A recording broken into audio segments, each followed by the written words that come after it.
ಕರೂರು ಗ್ರಾಮದ ಪ್ರಜೆಗಳಿಗೆ ಒಂದು ಖುಷಿಯಾದ ಸುದ್ದಿ. ಅದೇನಪ್ಪ ಅಂತಂದರೆ, ನಮ್ಮ ಗ್ರಾಮ ಪಂಚಾಯಿತಿಗೆ 50,000 ಕೋಟಿ ಅನುದಾನ ಬಂದತೆ. 50,000 ಕೋಟಿ ಅನುದಾನ ಎದಕ್ಕೆ ಬಂದತಪ್ಪ ಅಂತ ನೀವು ತಿಳ್ಕೊಬೇಕಂದ್ರೆ ಈ ವಿಡಿಯೋನ ಪೂರ್ತಿಯಾಗಿ ನೋಡ್ರಿ. ಸೊ ನಮ್ಮೂರಲ್ಲಿ ಒಂದು ಘಟನೆ ಆಯಿತು ಒಂದು 10-12 ದಿವಸಗಳ ಕೆಳಗಡೆ. ಏನಪ್ಪ ಅಂತಂದರೆ, ಯಾರೋ ಒಬ್ಬ ವ್ಯಕ್ತಿ ಬಂದು ನಮ್ಮ ಸರ್ಕಾರಿ ಆಸ್ತಿ, ನಮ್ಮೂರಾಗ ಏನೈತಲ್ಲ ಸಾರ್ವಜನಿಕ ಶೌಚಾಲಯಗಳು ಮತ್ತು ದನ ಕರುಗಳು ಕಟ್ಟ ಬಂಡಿ ದೊಡ್ಡಿ ಇತ್ತು, ಅದನ್ನು ಸರ್ಕಾರ ಆಸ್ತಿನ ಅಕ್ರಮವಾಗಿ ಎಲ್ಲ ರಾತ್ರೋರಾತ್ರಿ ಧ್ವಂಸ ಮಾಡ್ತಾರೆ.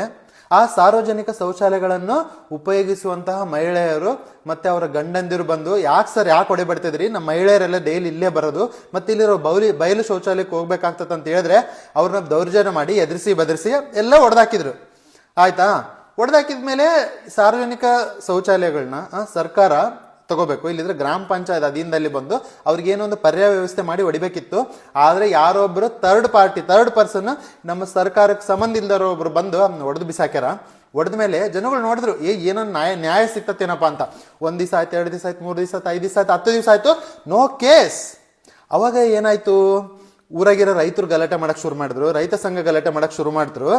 ಅವಾಗನೂ ಇಲ್ಲ, ಅವಾಗ ಹೋಗಿ PDO ಕೇಳಿದ್ರೆ ಅಂತ, ಹೌದಾ ನಮ್ಮೂರಾಗ ಬಂಡಿ ದೊಡ್ಡಿ ಹೊಡೆಬಿಡ್ದಾರ, ನಮ್ಮೂರಾಗ ಸಾರ್ವಜನಿಕ ಶೌಚಾಲಯ ಬಿಡ್ಬಿಡ್ದಾರ, ಅಯ್ಯಯ್ಯೋ ನೋಡೇ ಇಲ್ಲ ಅದನ್ನ ಯಾರು. ಯಾಕಂದ್ರೆ ನಮ್ಮೂರಾಗ ಎಲ್ಲ ಸರ್ಕಾರಿ ನೌಕರರು, ಅಧ್ಯಕ್ಷರು, ಉಪಾಧ್ಯಕ್ಷರು, ಮೆಂಬರ್ಗಳು ಎಲ್ಲರೂ ಏನಪ್ಪಾ ಅಂತಂದ್ರೆ ಅವರು ನಮ್ಮ ಗಾಂಧೀಜಿ ತತ್ವ ಪಾಲಿಸ್ತಾರ. ಏನು, ಕೆಟ್ಟದ್ದನ್ನು ನೋಡಬೇಡ, ಕೆಟ್ಟದ್ದನ್ನು ಕೇಳಬೇಡ, ಕೆಟ್ಟದ್ದನ್ನು ಮಾತಾಡಬೇಡ, ಯಾರ ತಕ್ಕ ನಿಷ್ಠೂರ ಆಗ್ಬೇಡ, ಅಷ್ಟು ಒಳ್ಳೆಯದಾರ. ಅದಕ್ಕೆ 10 ದಿವಸ ಆದ್ರೂ ಕೂಡ ಏನು ಕೇಸ್ ಆಮೇಲೆ ಏನಿಲ್ಲ. ಯಾಕಂದ್ರೆ ಅಲ್ಲಿ ಅನ್ಯಾಯ ಆಗಿರೋದು ಬಡ ಹೆಣ್ಮಕ್ಳಿಗೆ, ಸೌಕರ್ಯಗೇನಾಗಿಲ್ಲಲ್ಲ. ಯಾರು ಬಡವರು ಶೌಚಾಲಯಕ್ಕೆ ಹೋಗ್ತಿದ್ರು, ಅದನ್ನ ಕೆಡಿಸ್ಯಾರ. ಏನು ಬಡವರಿಗೆ ಅನ್ಯಾಯ ಆದ್ರೆ ಅವನಜ್ಜಿ ಎದಕ್ಕೆ ತಲೆ ಕೆಡಿಸ್ಬೇಕು ನಾನು? ಯಾವಾಗ ರೈತ ಸಂಘ ಹೋಗಿ ರೈತರು ಹೋಗಿ ಅಲ್ಲಿ ಗಲಾಟೆ ಮಾಡಿ ದನ ಕರುಗಳನ್ನ, ಊರಾಗಿರೋ ದನ ಕರುಗಳನ್ನೆಲ್ಲ ಹೋಗಿ ಗ್ರಾಮ ಪಂಚಾಯತಿಯಲ್ಲಿ ಕಟ್ಟಾಕಿ ಹುಲ್ಲಾಕಿ ಮೇವಾಕಿ ಅಲ್ಲಿ ಕಟ್ಟಿ ಗಲಾಟೆ ಆದ್ಮೇಲೆ ಅವಾಗ ತಾಲೂಕ್ ಪಂಚಾಯತಿ ಇಒ ಬರ್ತಾರೆ.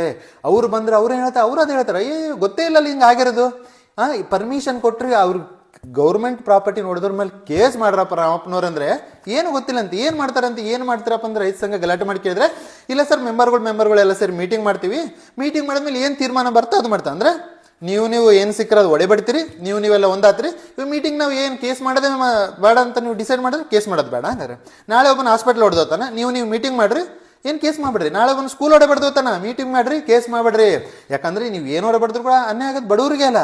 ಇಷ್ಟೆಲ್ಲ ಗಲಾಟೆ ಆದ್ಮೇಲೆ ಅವಾಗ PDO ಅವರು, TPO ಅವರು ಊರ್ ಜನ ಎಲ್ಲ ಗಲಾಟೆ ಮಾಡಿ ಬಾಯಿ ತುಂಬ ಉಗುಳಿದ್ರೆ ಅವರಿಗೆ, ಅವಾಗ ಅವರು ಕೇಸ್ ಮಾಡಕ್ಕೆ ರೆಡಿ ಆದ್ರು. ಅವಾಗ ರೈತ ಸಂಘಕ್ಕೆ ಒಂದು ಪತ್ರ ಬರ್ಕೊಡ್ತಾರ, ಎಲ್ಲಿ ಏನು ನಾವು ಕೆಡಿವಲ್ಲ, ಎಲ್ಲಿ ಯಾರು ದುಷ್ಕರ್ಮಿಗಳು ಯಾರು ಆ ಒಂದು ಸಾರ್ವಜನಿಕ ಶೌಚಾಲಯಗಳನ್ನ ಗೌರ್ಮೆಂಟ್ ಪರ್ಮಿಷನ್ ಇಲ್ದಂಗೆ ಒಡೆಬಡ್ದಾರೋ, ಆ ಬಂಡಿ ದೊಡ್ಡಿಯನ್ನು ಗೌರ್ಮೆಂಟ್ ಪರ್ಮಿಷನ್ ಇಲ್ದಂಗೆ ಒಡೆಬಡ್ದಾರೋ, ಅದೇ ಜಾಗದಾಗ ಮತ್ತೆ ಫೆನ್ಸಿಂಗ್ ಹಾಕಿ ಇನ್ನ ಅಲ್ಲಿ ಸುತ್ತಮುತ್ತ ಯಾರ್ಯಾರು ಒತ್ತುವರಿ ಮಾಡಿಕೊಂಡಾರೋ ಅವರೆಲ್ಲರ ಮತ್ತೆ ನಾವು ಗ್ರಾಮ ಪಂಚಾಯತಿ ಒಳಗಡೆ ತಗೊಂಡು, ಇವಾಗ ಸಾರ್ವಜನಿಕ ಏನೊಂದು ಆಸ್ತಿ ಐತೆ, ಸರ್ಕಾರಿ ಆಸ್ತಿ, ಅದನ್ನ ನಿನಗೆ ಕ್ರಿಮಿನಲ್ ಒಂದು ಆಕ್ಟಿವಿಟಿ ಮೂಲಕ ಹೊಡೆಬಡಿದ್ರೆ ಅವ್ರ ಮೇಲೆ ಕೇಸ್ ಹಾಕಿ ಅವ್ರು ಜೈಲಿಗೆ ಹೋಗ್ಬೇಕಲ್ಲ. ಎದಕ್ಕೆ ಹೋಗ್ಲಿಲ್ಲ ಅಂದ್ರೆ ಅಲ್ಲಿ ಅನ್ಯಾಯ ಆಗಿರೋದು ಬಡವರಿಗೆ. ಸೊ ಈ ತರ ಆಗೈತೆ. ಸೊ ಅವ್ರು ಏನ್ ಹೇಳ್ಯಾರ, ಬಿದ್ದಿದ್ದ ಜಾಗದ ಮತ್ತೆ ಕಟ್ಟಿಕೊಡ್ತೇವೆ ಅಂತಾರ. ಅದಕ್ಕೆಪ್ಪ ನಮ್ಮ ಕರೂರು ಗ್ರಾಮಕ್ಕೆ 50,000 ಕೋಟಿ ಸರ್ಕಾರ, ಕೇಂದ್ರ ಸರ್ಕಾರ, ನಮ್ಮ ರಾಜ್ಯ ಸರ್ಕಾರ ಅನುದಾನ ಕೊಟ್ಟತೆ. ಏನು ನಿಮ್ಮೂರಾಗ ಏನನ್ನ ಹೊಡ್ಕೊಳ್ರಿ, ಮತ್ತೆ ಹೊಸದ್ ಕಟ್ರಿ ಅದೇ ಜಾಗದಾಗ. ನಾಳೆ ಹಾಸ್ಪಿಟ್ಲ್ ಹೊಡೆಬೇಡ್ರಿ, ಹೊಸದ್ ಹಾಸ್ಪಿಟ್ಲಿಗೆ ಕಟ್ರಿ, ಯಾರ ಮೇಲೆ ಕೇಸ್ ಆಗಂಗಿಲ್ಲ. ಇನ್ನೊಬ್ಬನ ಯಾವನೋ ಬರ್ತಾನೆ, ನಿಮ್ಮ ಮನೆಗಳು ಹೊಡೆಬಿಡ್ತಾನ, ಹೊಸ ಮನೆ ಕಟ್ಟಿ ಕೊಡ್ತಾರ, ಆಯ್ತು ಮುಗಿದೋಯ್ತು ಅಷ್ಟೇ. ಇನ್ನ ಸೊ ಏನು ನಮ್ಮ ಕರೂರು ಗ್ರಾಮದ ಏನಾಗತ್ತದ ಸ್ವಲ್ಪನ ಅರಿವು ಆಯ್ತಾ ನಮ್ಗೆ ಯಾರಿಗನ್ನ? ಯಾರು ಮಾತಾಡ್ಬೇಡ್ರಿ, ಇದಕ್ಕೆ ಯಾರು ಮಾತಾಡೋಕೋಬೇಡ್ರಿ. ಯಾಕಂದ್ರೆ ನೀವು ನಿಷ್ಠೂರ ಆಗ್ಬಿಡ್ತೀರಿ. ನಾಳೆ ನಿಮ್ಮ ಮಕ್ಕಳು ಹೋದ ಸ್ಕೂಲ ಹೊಡಬೇಡ್ಲಿ, ಯಾರು ನೀವು ಮಾತಾಡಬೇಡ್ರಿ. ಯಾಕಂದ್ರೆ ನೀವು ನಿಷ್ಠೂರ ಆಗ್ಬಿಡ್ತೀರಿ. ನಾಳೆ ನೀವು ಎಷ್ಟೊಂದು ಸ್ವಲ್ಪ ಗೌರ್ಮೆಂಟ್ ಹಾಸ್ಪಿಟ್ಲ್ ಎಷ್ಟೊಂದು ಸ್ವಲ್ಪ ಚೆನ್ನಾಗೈತಿ, ಇವಾಗ ಅದನ್ನು ನಾಳೆ ಒಬ್ಬನ ಹೊಡೆಬಡ್ತಾನ, ಯಾರು ಮಾತಾಡಬಾರ್ದು. ಯಾಕಂದ್ರೆ ನೀವು ಯಾರು ನಿಷ್ಠೂರ ಆಗ್ಬಾರ್ದು, ಇದನ್ನ ನೆನ್ಪಿಟ್ಕೋಬೇಕು ನೀವು. ಯಾರು ಏನು ಹೊಡ್ಕೊಂಬ್ಲಿ, ನಾವೆಲ್ಲರೂ ಬಾಯಿ ಪ್ಯಾಚ್ ಹಾಕೊಂಡು ಗಾಂಧೀಜಿ ರೂಲ್ಸ್ ಪಾಲಿಸ್ಬಿಡೋಣ ಅಷ್ಟೇ. ಒಳ್ಳೆದನ್ನು ನೋಡಬೇಡ, ಒಳ್ಳೆದನ್ನು ಕೇಳಬೇಡ, ಒಳ್ಳೆದನ್ನು ಮಾತಾಡಬೇಡ, ಯಾರು ಮಾಡತ್ಬೇಡಿ. ಎದಕ್ಕೆ ಸುಮ್ಮನೆ ನಿಷ್ಠೂರಾಗಿ ಇಂಥ ಒಂದು ದುರ್ಘಟನೆ ನಮ್ಮೂರಾಗ ಆಗೈತೆ.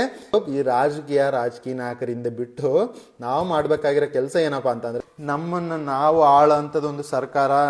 ನಮ್ಮೂರಾಗೆಲ್ಲ ಲೀಡರ್ಗಳು ತುಂಬಿ ಊರು ಗಬ್ಬೆದ್ದೋಗೈತೆ. ಫಸ್ಟ್ ಆ ಲೀಡರ್ಗಳನ್ನ ಕಿತ್ತೋಗಿರಿ. ನಮಗೆ ಬೇಕಾಗಿರೋದು 18 ಜನ ಮೆಂಬರ್ಗಳು, ನಾಯಕರೆಲ್ಲ ಕೆಲಸದವರು, ಐ ರಿಪೀಟ್ ಸಂಬಳದ ಆಳುಗಳು ಬೇಕಾಗ್ಯಾರ ನಮಗೆ. ಇದನ್ನ ತಿಳ್ಕೊಬೇಕು. ಎಲ್ಲವರಿಗೆ ನೀವು ಮಾಡಕ್ಕಲೋ ಇದು ರಿಪೀಟ್ ಆಗೇ ಆಗ್ತದೆ. ನಮ್ಮ ಕರೂರಿನ ಸೂಪರ್ ವಿಲೇಜ್ ಟೀಮ್ ನಾವು ಧೈರ್ಯ ಮಾಡ್ತೀವಿ ಇಂಥ ಒಂದು ವಿಷಯಗಳ ಬಗ್ಗೆ ಮಾತಾಡಕ, ಇಂಥ ಒಂದು ವಿಷಯಗಳ ಬಗ್ಗೆ ಧ್ವನಿ ಎತ್ತಕ.